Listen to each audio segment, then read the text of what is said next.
Customer Commerce Podcast, where technology's fast and biz is a blast. In life and in business, time is precious. It's why customers stay or leave and why businesses succeed or fail. We're here to give a voice to everything that makes business, whether as a customer or as a CEO, easier and more rewarding. Welcome to the Customer Commerce Podcast. Let's dive in. Welcome, ladies and gents, to episode 18 of the Customer Commerce Podcast. I'm Jess, your host, and with me is Mikel, CEO and founder of Store Connect, and David Breyer, the branding magician and lover of all music that you can actually dance to. How are you, gentlemen? I'm good. Oh my gosh. I've got my water today. I've already had my coffee. No coffee? Or you've already drunk the coffee? I've already had a coffee and I just couldn't quite bring myself to get myself a second one in the 10 minutes that I had before this meeting. So yeah, clean the palate. Clean the palate and then have the next one. And how are you, David?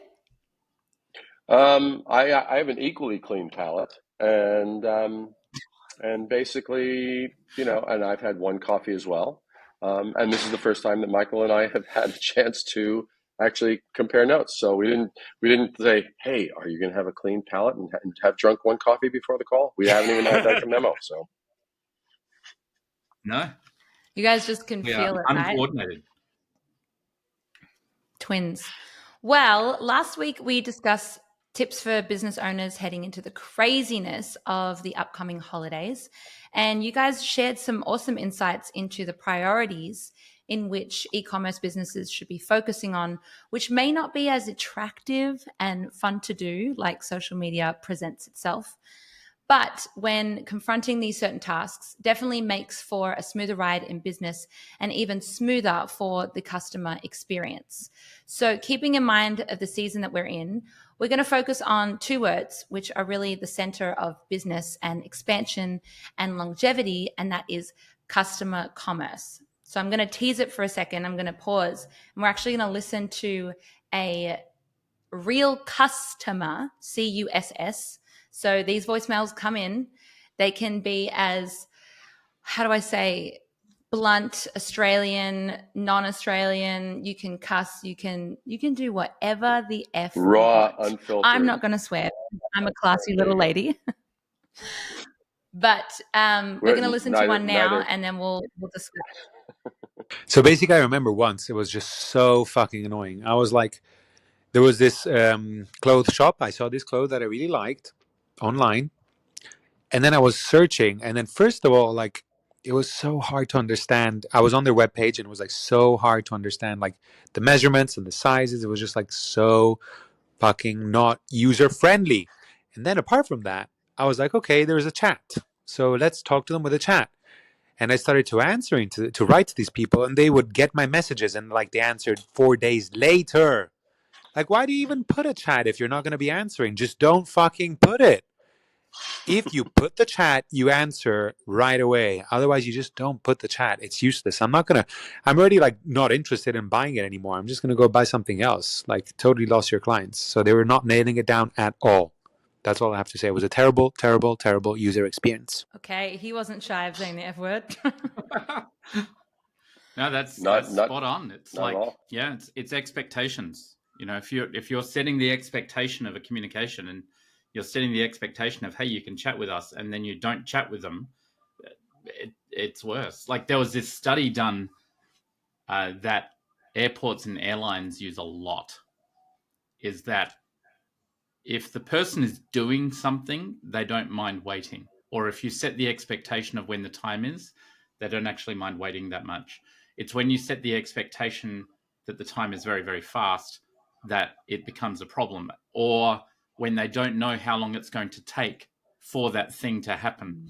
So something that Uber does, which is very, very clever, is exactly this. And probably one of the main reasons most people who use Uber, even if they don't think about it, is that when you order a taxi, from the time you order it, your attention is then on, has the taxi arrived yet? And you don't know when it's going to arrive. And was that him outside just then? Or should I leave the door unlocked? Or should I go out 5 minutes early? Or when's the taxi coming? Like, I don't know. It's sometime between now and 45 minutes. And that's that.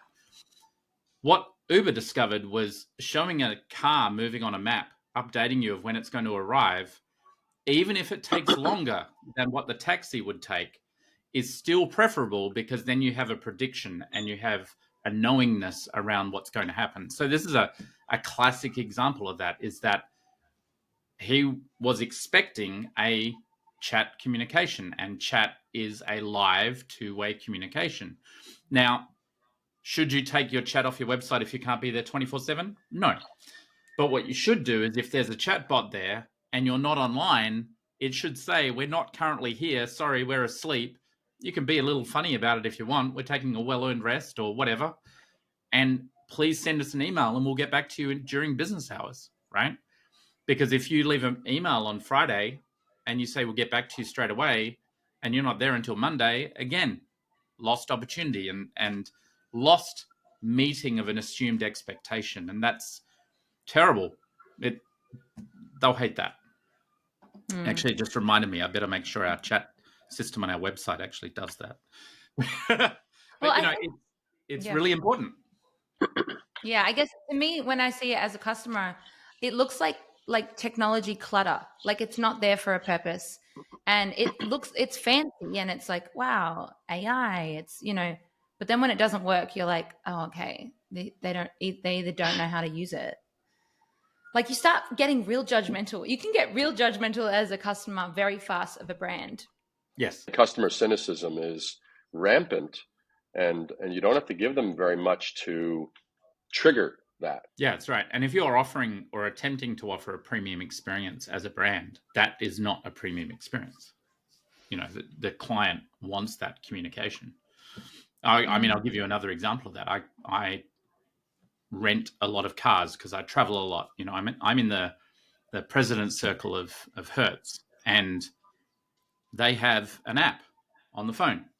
And the app on the phone says in that app, enter your confirmation number to manage the booking, right? Now, I've rented 20 or 30 different cars over the last few years, Every single time I go to the app to put in my confirmation number, it comes up with a message, oops, something went wrong, we can't find it, right?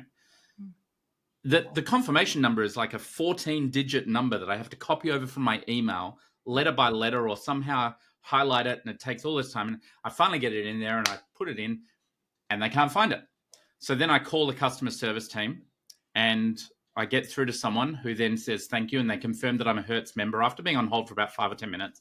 And then they transfer me to another crowd to look up my confirmation number because that's a different unit. So now I'm 15 minutes in. As soon as I give them my confirmation number, they find it. And I say, is this like a local to America thing, or is it globally unique? And they say, no, it's globally unique.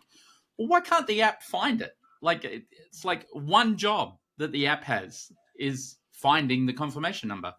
And every time I have to change my reservation, it takes me 10, 15, 20 minutes of being on the phone. And I'm one of their elite members, those sorts of things really piss me off, especially because I'm an app developer as well. And I know how that should work. It's very, very frustrating. That was your real customer, wasn't it? That's my real customer. Yeah. I can imagine though, because you deal with it. Yeah. It's more obvious the things that shouldn't be there that are, or that aren't there that should be. Yeah. Yeah. And figuring this out. Anyway, if you're going to offer time-saving tooling, the worst thing you can do is make that time-saving tooling take time. That leads us into this 2-word philosophy that you created. Like David and I came up with it at some point. How long ago? I'm not quite sure how it all sort of came together. Okay. But it was about a year and a half ago, I think.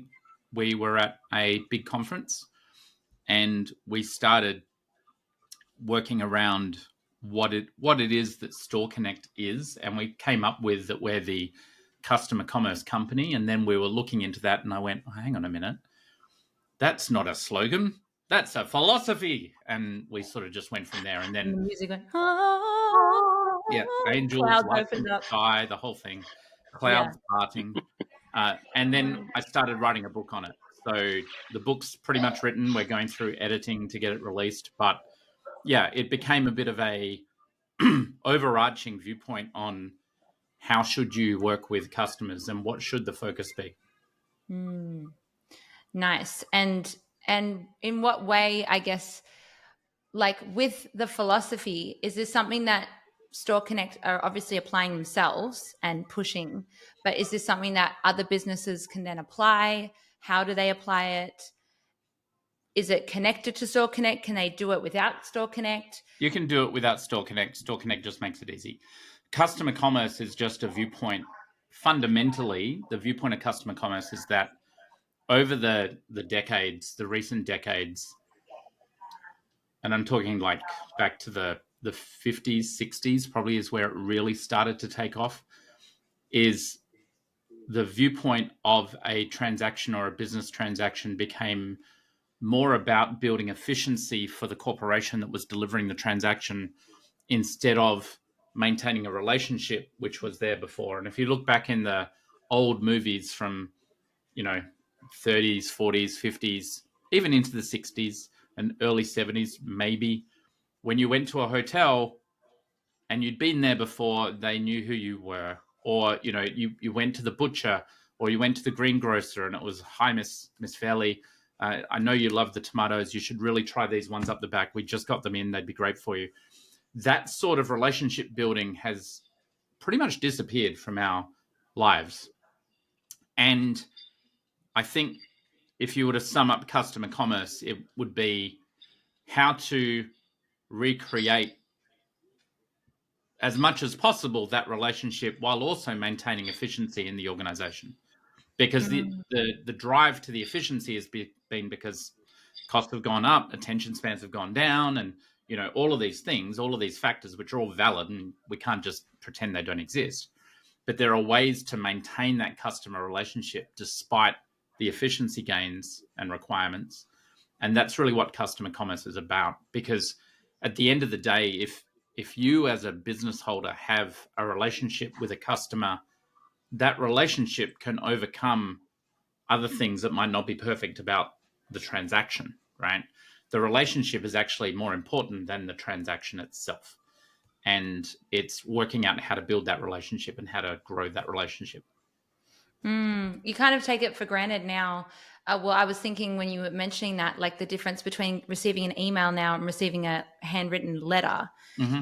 And funnily, I was watching I think it came up on my newsfeed. It was one of the first advertisements for McDonald's, like a commercial. And they had a jingle. I miss jingles, but they had a jingle and they had the family walking there and they had the little hats on.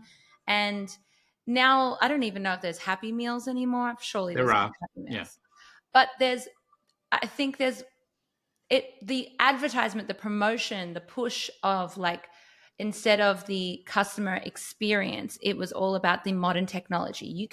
You have a touch screen, you can choose what you want, rather than the jingle and the very, like, it's a bit daggy, but that is always more, how do I say, like, it creates more of an effect. And I don't know, picture in your head then like fancy new robot machines. Yeah, it'd be like if Coca-Cola changed their advertising from the drink of Christmas to you can get a Coke from a vending machine at any time you want. There's no emotional response created in that. And I think that people have that personal connection with Coca-Cola, even though there's no way on God's earth that they have a personal connection with Coca-Cola. But it's through that advertising and through that viewpoint. Nike is another great example of that. They don't talk. You watch any Nike ad, the last thing they mention is the shoe, if at all. It's quite often that you don't even see a shoe in a Nike ad. Or if you do see a shoe, it's only because someone just ran past on screen wearing one. That's a classic example. Now, they've done a lot of growth to be able to get to that point. I'm not saying that if you're selling, sunglasses, that you should never show a sunglass. That's not going to work if you're small. But you can create these relationships and emotional responses and build that trust and build that ongoing love of your brand through your customers.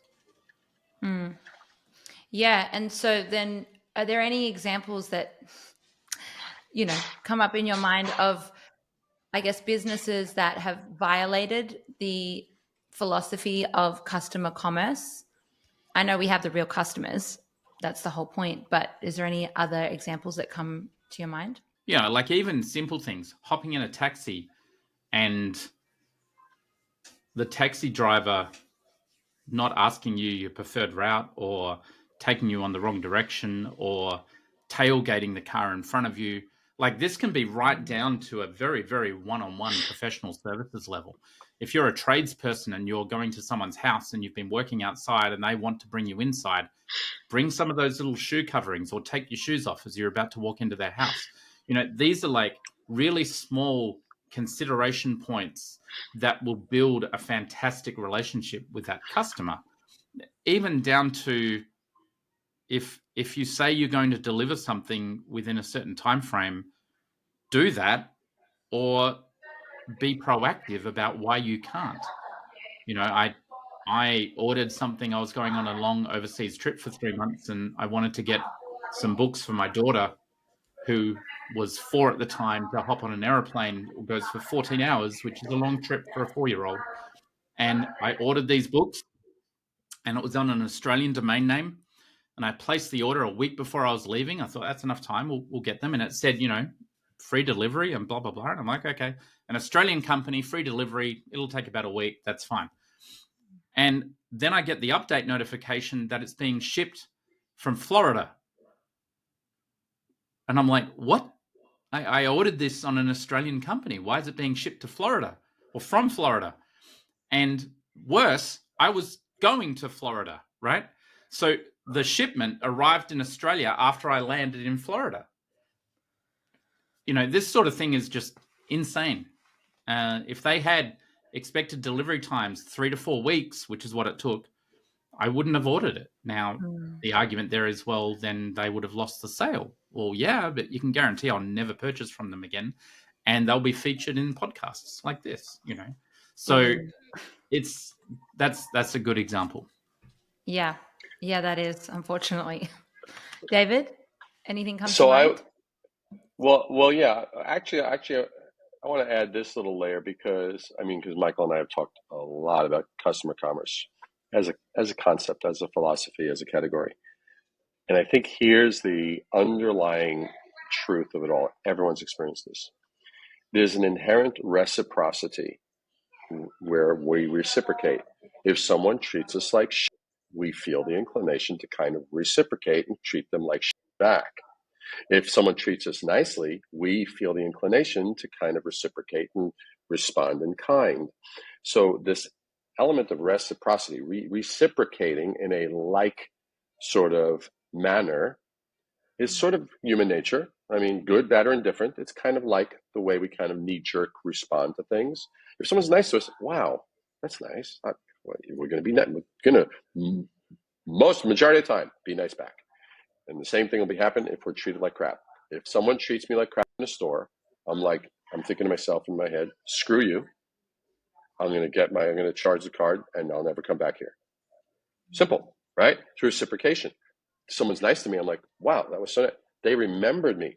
Aren't you the guy that was here yesterday? Didn't you like a cortado didn't you like with cortado with oat milk? I did. I'm like, I love you, right? So that reciprocate, that is the basis of the whole customer commerce thing as we were developing it and fleshing it out, because unfortunately in today's inclination to do things more efficiently, how can we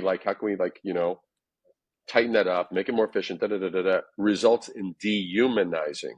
That dehumanizing results in a compromised experience, which then results either you're going to have alert people who are on the front lines who are making sure to overcompensate and provide a really great experience to the customer, or you're going to have people go, oh good, and all they're doing is just showing up for a paycheck. They don't care. Oh good, all the automated, the crappy chatbots are doing the work for us. This is doing the work for us. Everything else is they want to do as little as possible. And as a result, customers will want to do as little business with them as possible. So that reciprocation factor is inherent in this whole thing that we're talking about. And that, I can certainly give you examples of that, but I wanted to just punch that up because that is what it's about. Everyone's experienced that. Everyone's gotten good customer service. Everyone's gotten lousy customer service. And we normally responded in kind. There are airlines that tend to be really crappy. And then all of a sudden, if I get someone who's actually present, looks at me, asks me, talks to me, cares about me, I'm like, I'm the kind of guy. I look at them and say, by the way, you're the nicest freaking flight attendant I've had like in a year. Thank you. I adore you. Tell me your name, right? Tell me your kids' names. I'll be their uncle. I don't care. So, but that's the kind of thing that happens. Yeah, but it's interesting that kind of stuff starts within the business right at the top, like for that company culture, because you can see the difference between brands that they really drill into the purpose and the mission. And I can definitely speak for Store Connect. It like having understood the reason why Store Connect is Store Connect, what the end product is, what the purpose of each person's job is, and the validation within that on weekly meetings. Like it seems too simple to make a difference, but you've written books on it, Michael, but it's true. And it's not until you work for multiple other businesses, but also when you go to certain businesses, it's not just you don't get just one shitty service from one person. You'll either get it from multiple and you're like, oh, this is just a bad vibe. Or every time you go to this place, every staff member is beautiful and they're bubbly and they have skills, the communication skills. They know how to create that experience, as opposed to other people that literally, they might not even be mean, but they just might be awkward and have no idea how to freaking communicate in the first place. Mm. And, you can't guarantee that every one of your staff is going to have a good day every day. So you need to build that depth of resiliency so that if that customer does have that one bad off experience because they're talking to a team member whose pet just died or something and they've just had a horrible day and this was the last thing they needed was an upset customer and they just couldn't get through being nice and happy to that person, the next call that they have with your company is with someone who understands and cares and hopefully is not having a bad day and they still can experience a good relationship. I think happily, I've been doing a round of customer calls as a CEO, which I also talk about in the book, but I just call customers as CEO and say, hi, how are you doing? How are we doing? What's going on? Firstly, they're all blown away that I would even do that. It's like I had one guy say, I've been buying software from companies for 25 years, and this is the first time the CEO of any company has ever called me to ask how the software is and how our service is. So that was one thing. But then the number one thing that came back was dealing with Store Connect is just so good. Everyone is competent and they might not have the answer to the question, but I know that they'll find the answer to the question, and that's perfect for us. So, it's a big validation to my team that they can do that. And yeah, it really is what David was saying. It's one of the 10 commandments even. This datum has been around for so long. Do unto others as you would want them to do unto you, right? And that's a, very, very powerful statement. And while customer commerce is not a religious philosophy, it's obviously there are aspects of society which we weave into it. And that's just a really simple thing to start with. If you put a chatbot on your website, answer it. And if you can't answer it, change the chatbot to say, we're not here right now. We'll send you an email. And that one change alone would have stopped this person being upset. Yeah. Well, I think that's a beautiful way to end this episode.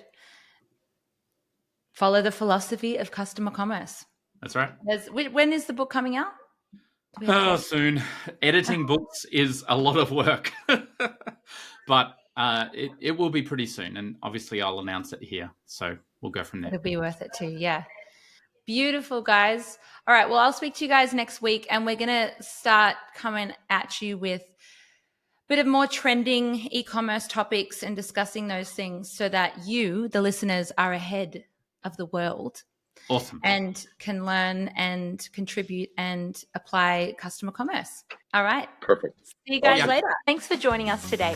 We hope you had an awesome time, leaving you with ideas on how to improve your business and wow customers. If you'd like to leave a real customer's story, head to the link in our show notes and cuss away.